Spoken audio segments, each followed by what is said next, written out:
Hello,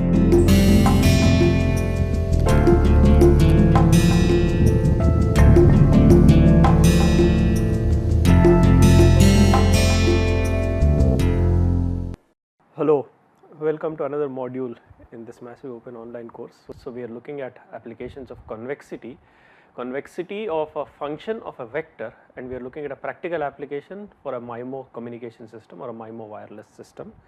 So let us continue our discussion. So we are looking at application of convexity in a MIMO wireless system. And what we have said is the following thing: I have this model y bar equals h times x bar plus n bar. This is my r cross 1 received vector. This is the r cross t channel matrix. This is the t cross 1 transmit vector, and this is an r cross 1 noise vector. And the problem is, given y bar, we have to recover x bar, correct?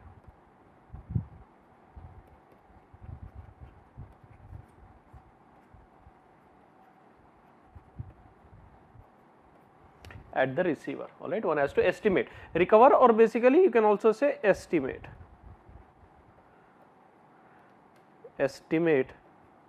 x bar, which is basically your transmit vector. Given the receive vector, estimate the transmit vector. Now let us go back for a minute, look at a simple scenario. Let us ignore the noise for a little bit. Now what you can see is, if you ignore the noise, this reduces to y bar equals h x bar, and this is basically, you can see, this is a system of linear equations. Okay, this is a system or linear system of equations.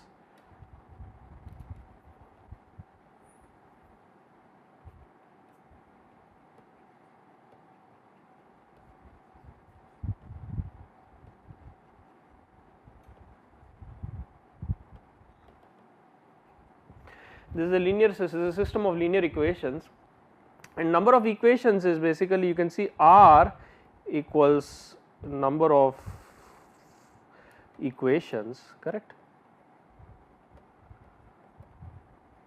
and the number of unknowns is basically the elements of this x bar, which are the transmitted symbols. So t equals the number of unknowns. Now let us consider a simple scenario. Start by considering a simple scenario with r equals t. Okay. Now if r equals t, what happens? Number of equations equals number of unknowns. Therefore the matrix H, correct, that is a square matrix. Okay. And if H is invertible, then I can simply find the receive vector by doing H inverse y, x bar equals H inverse y. Remember, this is an approximation. Okay. X bar equals H inverse y. Approximation in the sense that we are assuming, we are neglecting the impact or the influence of noise. Okay. So if r equals t, we have y bar equals h x bar, y bar equals h x bar. So this is t cross t matrix if r equals t. Okay, because r equals t, this is r cross t. If r equals t, is t cross t, implies it is a square matrix. Okay, so implies this is a square matrix.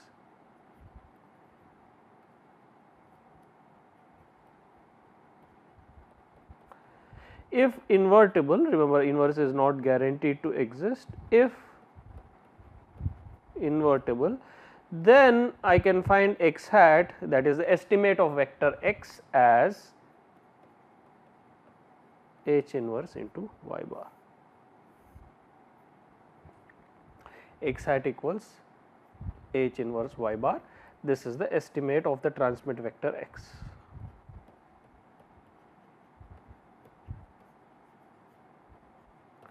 Estimate of the transmit vector x bar. Okay. Now on the other hand, if r is strictly greater than t, consider another scenario, r is strictly greater than. Now what happens if r is strictly greater than t? The number of equations is much greater than the number of unknowns. It means that the system is over determined. So this implies number of equations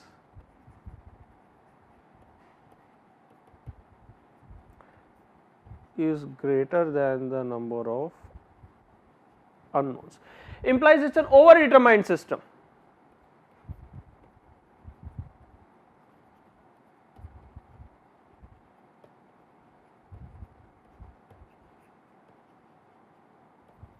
Now, for an overdetermined system, typically you cannot solve the system of equations y bar equals h x bar, you cannot solve it typically, okay, which means you can only solve it approximately, right. You cannot find an x bar such that y bar equals h x bar, which means you have to find the best vector x bar such that the error, approximation error y bar minus h x bar is minimized, okay. Now, what this means is, since you cannot solve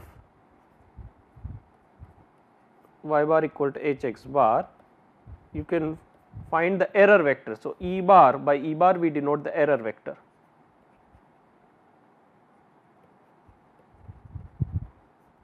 Okay. Overdetermined, so you cannot find the vector such that y bar equals h x bar. So, cannot find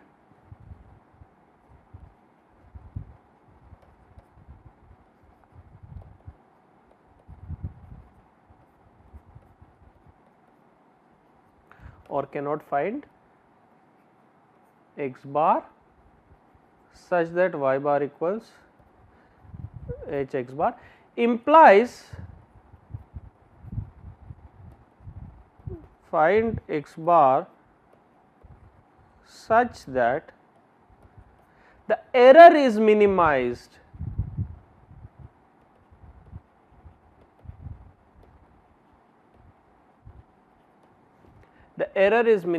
implies. Now, what is the error? Error is, we have the error vector E bar, error is the norm, okay, norm E bar or norm E bar square, okay. You can think of this as the energy of the error vector, the total energy of the error, that is minimized, which basically implies that we want to minimize norm of y bar minus h x bar square. So, we want to find x bar. So,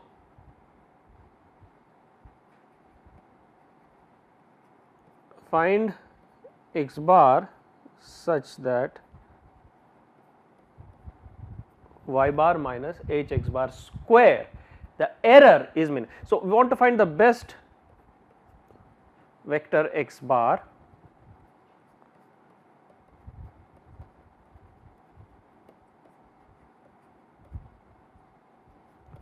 that minimizes the error.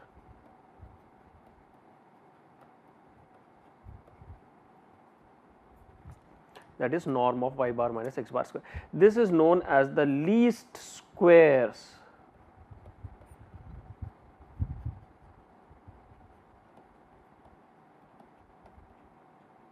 The least squares problem, or simply the LS.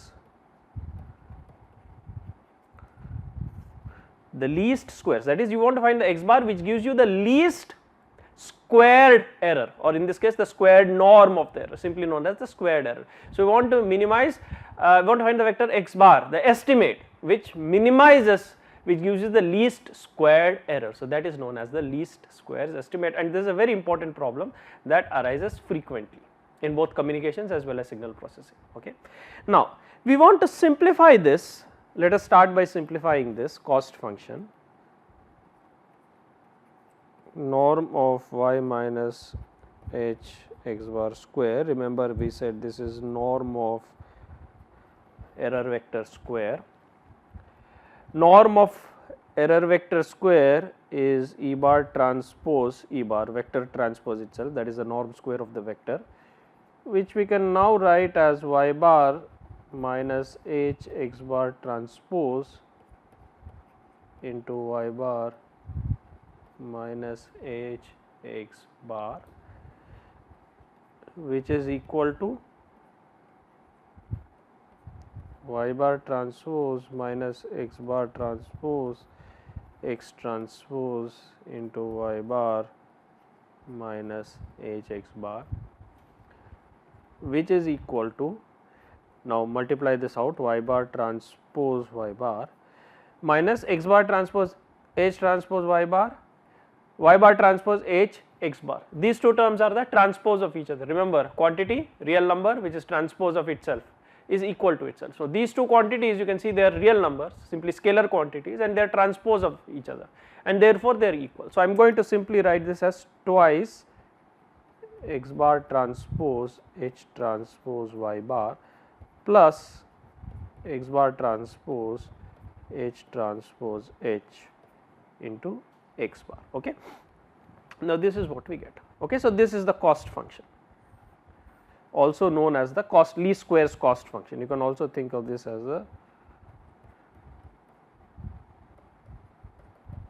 the least squares cost function.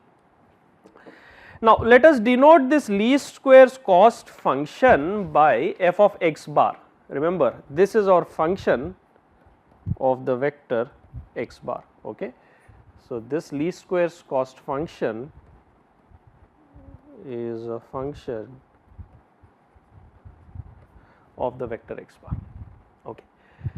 Now, here before we consider now we have to consider, remember, the Hessian to demonstrate this is convex. So, first let us look at the gradient, the properties of the gradient, and then we will look at the Hessian. Okay. So, let us consider a simple function c bar transpose x bar. If you look at the gradient of this, the gradient of c bar transpose x bar, now remember c bar transpose x bar, you can write this as the vector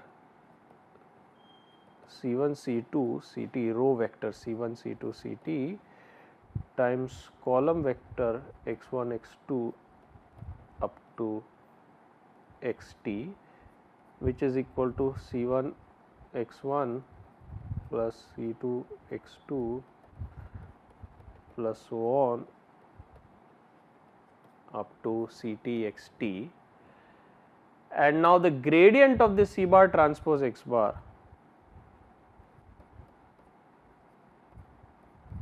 you can see derivative with respect to x1 is c1, with respect to x2 is c2, with respect to xt is ct. So, this is simply c bar. Similarly, now the gradient, now remember c bar transpose x bar is equal to x bar transpose c bar, therefore, gradient of c bar transpose x bar is gradient of x bar transpose c bar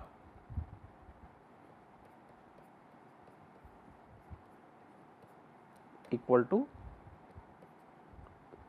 c bar. Okay. So, this is what we have over here. Okay. Now, what about the Hessian? Now, if you look at the Hessian, therefore, second order derivative of x bar transpose c bar or c bar transpose x bar, that will be the gradient of that will be the gradient of c bar, which is, but c bar is a constant, so gradient of. So, if you look at the Hessian of x bar transpose c bar, x bar transpose any constant vector c bar, that is going to, because remember this is linear in x bar, right. So, if you differentiate it twice, it is going to be 0. So, the gradient of the term x bar transpose, Hessian of the term x bar transpose c bar is 0. On the other hand, if you look at this, now look at this term of the form, that is x bar transpose p x bar with p equal to p transpose. Okay. So, p is symmetric.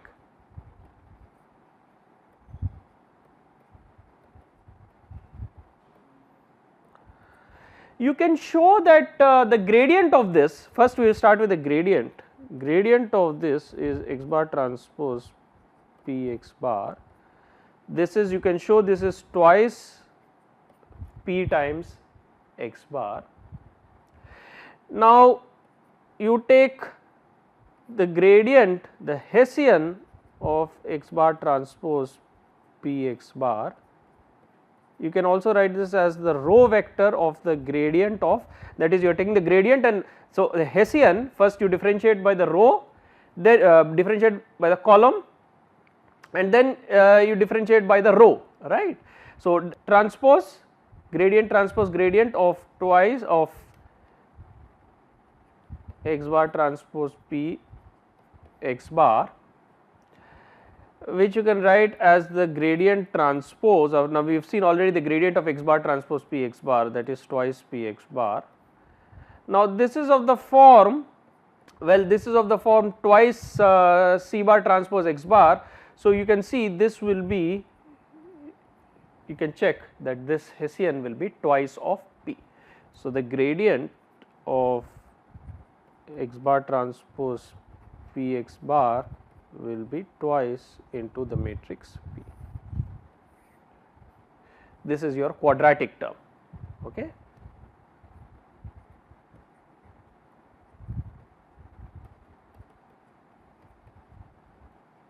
This is a quadratic term. Okay. Now we go back to our original least squares cost function, that is f of x bar, and then we compute its Hessian. Okay. So now if you go back to the least squares cost function, you will see that the cost function is norm of y bar minus h x bar square, which is y bar transpose y bar minus twice x bar transpose h transpose y plus x bar transpose h transpose h into x bar. Now if you first let us take the gradient of this thing.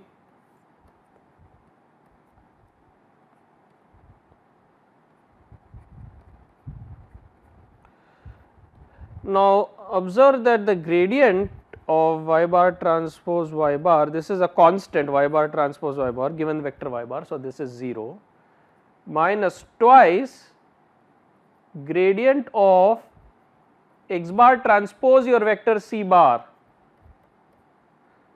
h transpose. So this gradient is simply going to be, remember this is your c bar, so this is simply going to be c bar plus gradient of x bar transpose h transpose h into x bar. Now remember this is your matrix P, which you can see is symmetric, so this gradient will be simply twice p x bar or twice h transpose h into x bar. So that is it. So now you have minus 2 times c bar, which is h transpose y bar plus twice p, which is h transpose h into x bar. This is the gradient.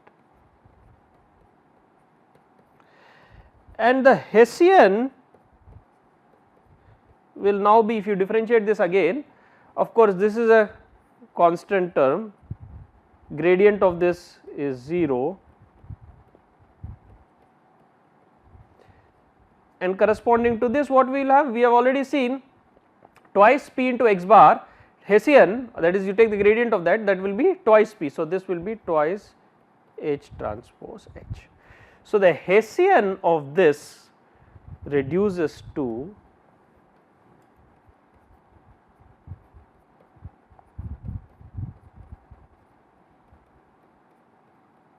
twice h transpose h. This is twice h transpose h. And now you can see if you call this matrix as P, first you can see P equals P transpose, because H transpose H transpose A B transpose is B transpose A transpose. So this is H transpose into H transpose transpose, but H transpose transpose is itself. So first this is a symmetric matrix,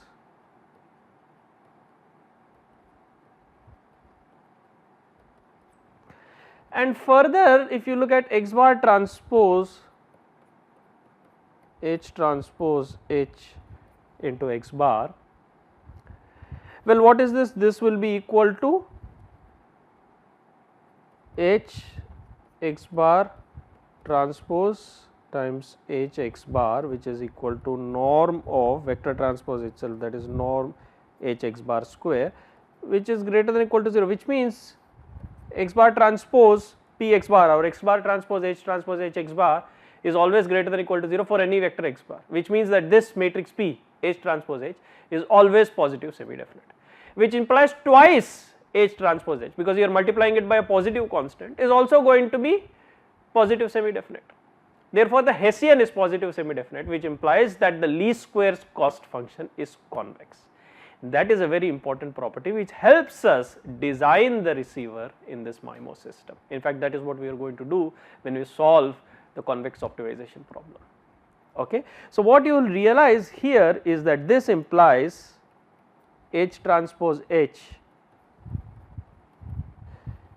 is a positive semi-definite matrix, which implies that you are multiplying it by a positive constant 2, which implies twice H transpose H is positive semi-definite, which implies that delta square f of x bar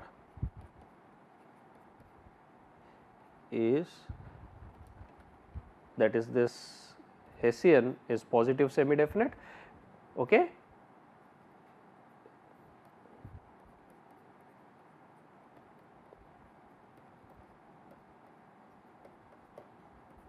Implies y bar minus h x bar square, this is a convex, this is a convex function of x bar. Okay. So, this f of x bar, this is convex, and solving this convex problem, this optimization problem, one obtains the estimate of the transmit vector x bar, and this is going to be important when we talk about the receiver design for a MIMO system. Okay. So, solving this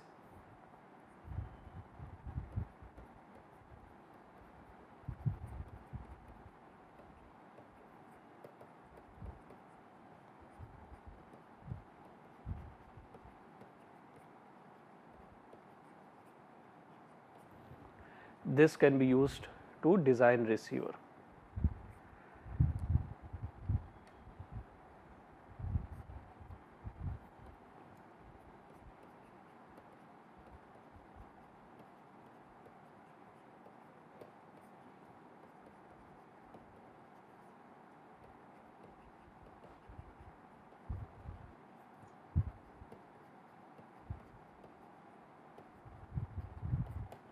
This can be used to design the receiver for the MIMO system. All right. So, it is important. So, this least squares problem, in fact, least squares problem occurs in several different scenarios. All right. So, one sort of application of this least squares problem is to define an efficient receiver for a MIMO system. We are trying to find the best transmit vector x bar corresponding to a received vector y bar that minimizes the approximation error, that is the best vector, best estimate x hat, which closely predicts, or which is close, or which is the basically best explains, or you can say which is the best approximation for the received vector y bar in this MIMO system. All right. So, we will stop here and continue with other aspects. Thank you very much.